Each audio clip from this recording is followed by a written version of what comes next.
ፈንቅል ኤሪ ሚዲያ ሰላም ተኸታተልቲ መደባት ፈንቅል ኤሪ ሚዲያ ከመይ ተሓድሩ ንሎም ሶኒ 6 ሓምለ ብቀዳማይ ትሕዝቶ መደባት ቀሪበ ኣለኹ ንምክትታልኩም ብኽብሪ ይዕድም ሰናይ ምክትታል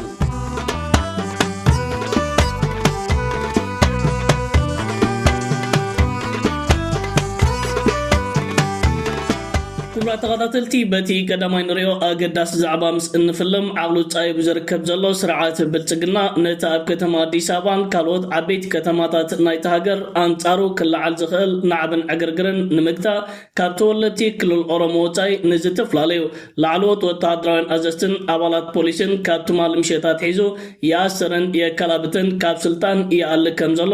ካብ ኣዲስ ኣበባ ሓበሬታታት ይወፅእ ኣሎ። ዝበዝሑ ተወለድቲ ክልል ትግራይ ክልል ኣምሓራ ከምኡውን ተወለድቲ ክልል ሶማልን ደቡብን እዮም በዚ ስርዓት ብልጽግና ዘካይዱ ዘሎ ከምዚ ዓይነት ዕላማታት ዝገበረ መጥቃዕትታትን ምእላይ ካብ ስልጣንን ግዳያት ኮይኖም ይርከቡ ከም ዘለው ኣብዚ ሓበሬታ ተጠቂሱ ዝርከብ ዘሎ ስርዓት ብልጽግና ኣብ ከተማ ኣዲስ ኣበባ ብዓብዩ ኣብ ካልኦት ክፋላት ናይቲ ሃገር እውን ኣንጻሩ ናዕብን ዕግርግርን ክለዓል ዝለዓለ ተኽእሎታት ከም ዘሎ ድሕሪ ዘለዎ ስልያዊ ሓበሬታ ኣብ ዓበይቲ ከተማታት ናይቲ ሃገር ሓያል ዝኾነ ፀጥታዊ ሓለዋታት እናካየደ ይርከብ ኣሎ።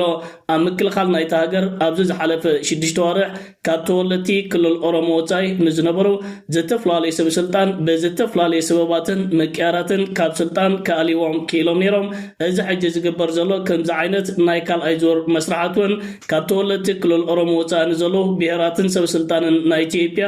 ዕላማታት ምግባር ይቕፅል ኣሎ። ስርዓት ብልጽግና ሰዓታት ዕርበቱ እናተኸላጠፈ ይኸደሉ ኣብ ዘሎ እዋን እዩ ነዚ ሓደገኛ ውሳነታት እናወሰደ ዝርከብ ኣብ ክልላት ኣምሓራን ኦሮሞን ዝካየድ ዘሎ ኩናት ስርዓት ብልጽግና ዓበይቲ ስዕረታት ኣጋጢሞ ይርከብ ኣሎ። ፋኖን ግንባር ሓርነት ኦሮሞን ምስ ህዝቢ ኣዲስ ኣበባ ብምትሕብባር ኣብ ጎደናታት ከተማ ኣዲስ ኣበባን ናብ 4 ኪሎን ብምግስጋስ ነቲ ስርዓት ካብ ስልጣን ንምላይ ምንቅስቃሳትን ተልምን ዕላማታትን የካይድለው ዝብል ሓደ ካብቲ ንስርዓት ብልጽግና ዘየቕሰኖ ዓበይቲ ጉዳያት እዩ። ስርዓት ብልጽግና ኣብ ናይ መወዳእታ ሰዓታት በፅሒ ይርከብ።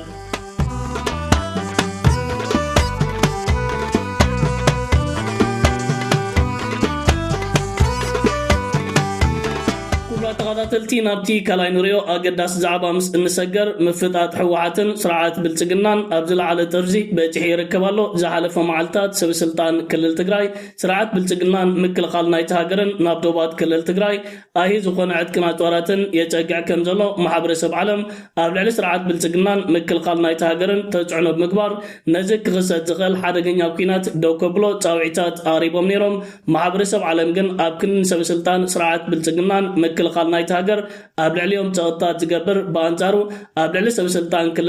ክልል ትግራይን እዩ ፀቕጥታት ክገብር ተራዩ። ድሕሪዚ ነዚ ምዕዛብ ሕወሓት ትማሊ ብወገን ከባቢታት ራያን ኣላማጣን ብዙሕ ዘለዎ ሰራዊትን ኣፅዋራትን የፀግዕ ከም ዘሎ መራኺብታት ናይ ኢትዮጵያ ፀብጻባት ዝዝርግሓ ዘለዋ ብመሰረት እዚ ወፂሕ ዝርከብ ዘሎ ፀብጻባት ሕወሓት ከበድቲ ብረታትን ኣፅዋራትን ብዙሕ ዘለዎ ሰራዊት ከም ዘፀግዐ ኣብ መንጎ ክልቲኦም ወገናት ሓያል ምፍጣት ሰፊን ይርከብ ከም ዘሎ እዩ ኣብዚ ሓበሬታታት ወፂሕ ዝርከብ ዘሎ። ኣምሓራ ዋር ኣፕዴትስ ነዚ ተኸሲቱ ዝርከብ ዘሎ ከምዚ ዓይነት ምፍጣት ኣብ መንጎ ስርዓት ብልጽግናን ሕወሓትን ኩናት ክኽሰት ናይ መዓልታትን ሰዓታትን ሕቶ እዩ ብምባል ኣብ ዝዘርግሖ ፀብጻብ ክልቲኦም ኣካላትን ወገናትን ብወገን ራያ ኣላማጣ ከበድቲ ብረታትን ታንክታትን ብዙሕ ዘለዎ ሰራዊትን ኣፀጊዑ ከም ዘሎ ድሕሪ ምሕባር ፋኖ ነዚ ኩነታት ብጥብቂ ይከታተሎ ከም ዘሎን ንስርዓት ብልጽግናን ሰራዊት ምክልኻል ናይቲ ሃገርን ሓንሳብ እናሓዋር ንምጥፋእ ኣብ ዝግበር ምንቅስቃስ ምስ ሰራዊት ትግራይን ሕወሓትን ክትሓባበር ድልው ከም ዘለውን ኣምሓራ ዋር ኣፕዴትስ ኣብ ተስፊርዎ ዝርከብ ዘሎ ሓበሬታ ንስርዓት ብልጽግና ዘሻቕል ተዘርጊሑ ዝርከብ ዘሎ ዝተፈላለዩ ጽሑፋት እዩ። ሕወሓትን ስርዓት ብልጽግናን ኣብ ከምዚ ዓይነት ምፍታት ካብ ዝኣትዎ ልዕሊ 1 ዓመት ኣቁፂሩ ይርከባሎ ዝሓለፈ 6 ወርሕ ክልቲኦም ኣካላትን ወገናትን ብወገን ከባቢታት ምዕራብ ትግራይ ኩናትን ምልውዋጥ ተኩስን ኣካይዶም ነይሮም ዝሓለፈ 1 ወርሒ ኣብ ከባቢታት ሽራሮ ስርዓት ብልጽግና ናይ ድሮን ደብዳባት ፈጺሙ ነይሩ ኣብ ዝተፈላለዩ ከባቢታት ናይ ክልል ትግራይን ዓበይቲ ከተማታትን ናይ ድሮንን ነፈርቲ ኩናትን ምንቅስቃሳት ናይ ስርዓት ብልጽግና ቀጻሊ እዩ ዘሎ ሕወሓትን ከምኡውን ስርዓት ብልጽግና ኣብዚ ሒዝና ንርከብ ዘለና ወርሒ ናብ ኩናት ከኣቱ ዝለዓለ ተኽለታት ኣሎ ክቡራ ተኸታተልቲ ፈንቅል ኤሪ ሜድያ ካብ ኩነታት ኢትዮጵያን ክልል ትግራይን ከይወፃና ጆን መንጋግ ትማሊ ንጻድቃን ገብረትንሳኤ ክመዓቶ ተኸታቲልና ኣለና ጆን መንጋግ ኣብዚ ዘርጊሕዎ ዝርከብ ዘሎ ሓበሬታን ኣካይድዎ ዝርከብ ዘሎ ዕላልን ጻድቃን ገብረትንሳኤ ሰራዊት ፌደራል መንግስቲ ኢትዮጵያ ብጌጋ ቁማረ መሪሑ ምስ ሻዕብያ ኣብ ዝገበረ ኩናት ነቲ ሰራዊት ከም ዘህለቐን ንህዝቢ ኢትዮጵያ ከም ዘዋረድዮም ክዛረብ ዝስማዕ ክልቲኦም ላዕለዎት ወተሃደራውያን ኣዘዝቲ ሓራ መሬት ምባል ኣብ ክልል ዓፋር ዝጸንሑ ኮይኖም ኣብዚ ሕጂ እዋን ግን ኣብ መንጎኦም ሓዊ ተወሊዑ ንሓድሕዶም ኣብ መራኸቢታት ምምጻእ ክዘላለፉ ኢና ንከታተለን ንዕዘብን ዘለና ጻድቃን ገብረትንሳኤ ኣብ ዝገብሮ ኩናት ተዓዊቱ ከም ዘይፈለጥ ጻድቃን ገብረትንሳኤ ወተሃደራዊ ሞያን ኣዛዝን ናቱ ሞያ ከም ዘይኮነ ናይ ጻድቃን እቲ ዝዓበየ ሞያ ምድንጋር ምዃኑ ጆን መንጋግ ንጻድቃን ዝምልከት ኣዝዩ ዘገርም ሓበሬታታት ኣስፊሩ ዝርከብ ዘሎ እዚ ሓጻር ቪድዮ ናባኹም ከብለ ንከታተላ ሁለተኛ ዞን እና ሄደ ጾሮና ላይ ሄደ ማን በሚሊተሪ ዓለም ውስጥ ማንም ደንቆሮ ሻለቃ የማያደርገውን ስተሰራ መለስ ደግሞ ኢንዳይሬክት እንትን ነበረው መጽሐፉ ላይ አስቀምጨዋለሁ አስመራ ሊሄዱ ነው ሊያስቸግሩ ነው ብሎ ጾሮና ገብተው እንደሚጨፈለቁ ያቅ ነበር መለስ ሂዱ ግቡ ብሎ ፈረምልን አሉት ፈረመ እዛ ሄዶ አልቅሶ ወደ አዲስ አበባ መጣ ሰራዊቱ 6 ወር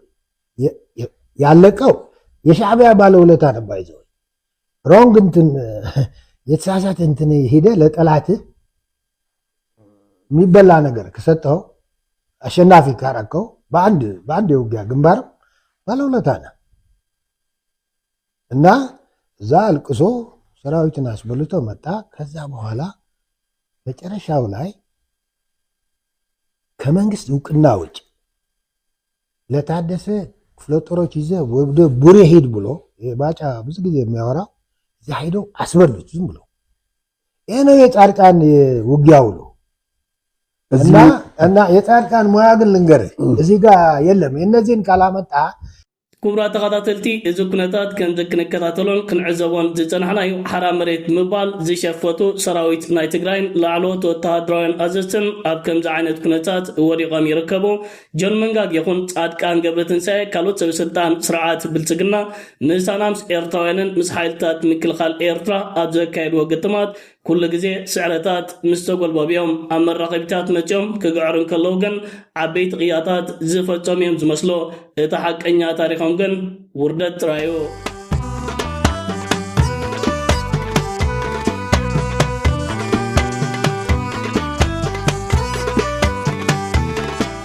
ተኸታተልቲ ናብ ሳልሳይ ናይ መወዳእታ ንሪኦ ዛዕባ ምስ እንሰገር ዝወደቐ ጌታቸው ረዳ ትማሊ ናብ ገጻ ቲክቶክ ምምፃእ ንኤርትራ ዝምልከት ክግዕር ተራዩ ይርከብ ኣሎ ጌታቸው ረዳ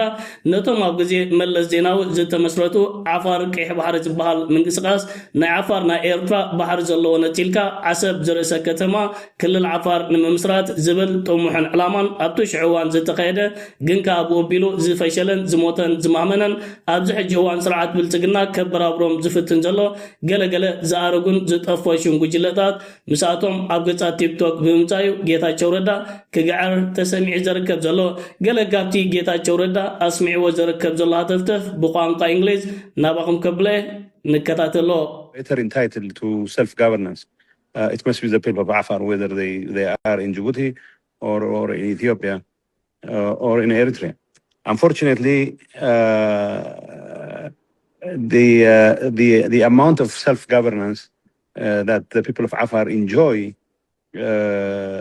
in Eritrea pales in comparison to the kinds of self-governance they enjoy in Ethiopia or to a certain extent in Djibouti. So yeah, it is altogether fitting and proper that you address this issue because without addressing this very critical aspect of the Eritrean conundrum, it would be entirely difficult, if not impossible, to pursue the kind of vision you are pursuing. And I am afraid, you know, while I totally agree with you on the notion of constitutional federal arrangement, the regime in Asmara is absolutely alien to the concept of constitutionalism, much less federalism. In fact, President Isaias has always been on record blaming Meles Zenawi or subsequent leaders of Ethiopia for introducing this concept of federalism, because for him, federalism is about taking away the centralizing elements of the kind of leadership he has perfected into an art form. But we're not talking about whether President Isaias consents to this or not, but whether the people who deserve this right should be given the full measure of self-governance. And as far as we're concerned here, there has hardly been any public discourse that runs counter to the notion of Eritrean sovereignty, except that to the extent that there is a challenge to Eritrea's sovereignty, it comes mainly from the dictatorship in Asmara itself. For one thing, it doesn't recognize the concept of self-governance of people like Dankalia, much less the kinds of constitutional arrangement you're looking for. Of course, the whole idea of constitution is anathema to it. And second, by denying people of Dankalia, for example, self-government, or the possibility of them developing their resources or taking advantage of whatever resources they naturally have at their disposal, it is making it difficult, if not impossible, for them to consider themselves part of the Eritrean state, because being part of a state is not just a geographic consideration, but a function of whether you feel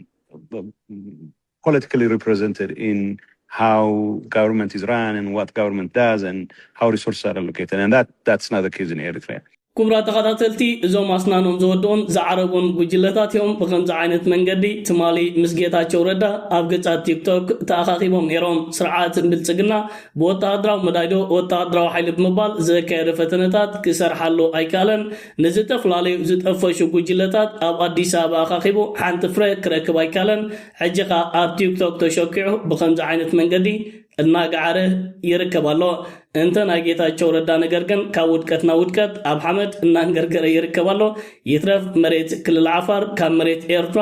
ሲድረን ቅንጣብንውን ክርከብ ዝካል አይኮናን አብ ጊዜ መለስ ዜናዊ ዝታኻኸበት ጉጅለ በኦቢላ ዝተፈት ስርዓት ብልጽግና ኢንፊጅን ተኺሉ ከኒናው ሒቶ ከበራብራን ከተሰአን ዝኽል አይኮናን كبرات غاداتلتي فرنك الإيري ميديا نلوم أداليز نبركو كأدامايت حسط مدبات إذا كتكتاتلو تنحكمي زمسل نيرو أمنا يمشيت بكال مدبات كساب النراقب سلام وصلنا يبزل اللهم برخم عالت الأكريم